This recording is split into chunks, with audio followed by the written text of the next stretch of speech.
নমস্কার বন্ধুরা, আপনারা দেখছেন hero Indian super league 2024 points table. এই পয়েন্টস টেবলটি লাস্ট আপডেট করা হয়েছে 24 নভেম্বরে কেরালা ব্লাস্টার্স ভার্সাস চেন্নাই এর মধ্যে ম্যাচ অনুষ্ঠিত হয়, যেখানে কেরালা ব্লাস্টার্স উইন করে। তাই আজকের পয়েন্টস টেবলটি ঠিক এরকম থাকছে। নাম্বার 1 পজিশনে আছে মোহনবাগান, 8 ম্যাচ খেলা 17 পয়েন্টসে। নাম্বার 2 বেঙ্গালুরু, 8 ম্যাচ খেলা 17 পয়েন্টসে। Number 3 north east united, 9 match খেলা 15 পয়েন্টসে। Number 4, FC Goa, 8 match খেলা 12 points. Number 5, Punjab FC, 7 match খেলা 12 points. Number 6, Chennai, 9 match খেলা 12 points. Number 7, Jamshedpur, 8 match খেলা 12 points. Number 8, Kerala Blasters, 9 match খেলা 11 points. Number 9, Mumbai City, 7 match খেলা 10 points. Number 10, Odisha, 8 match খেলা 9 points. Number 11, Hyderabad, 7 match খেলা 7 points.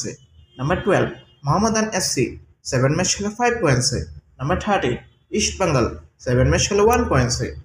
তো বন্ধুরা, এইরকম পয়েন্টস টেবিলের আপডেট পেতে চ্যানেলটি সাবস্ক্রাইব করে অবশ্যই রাখবেন।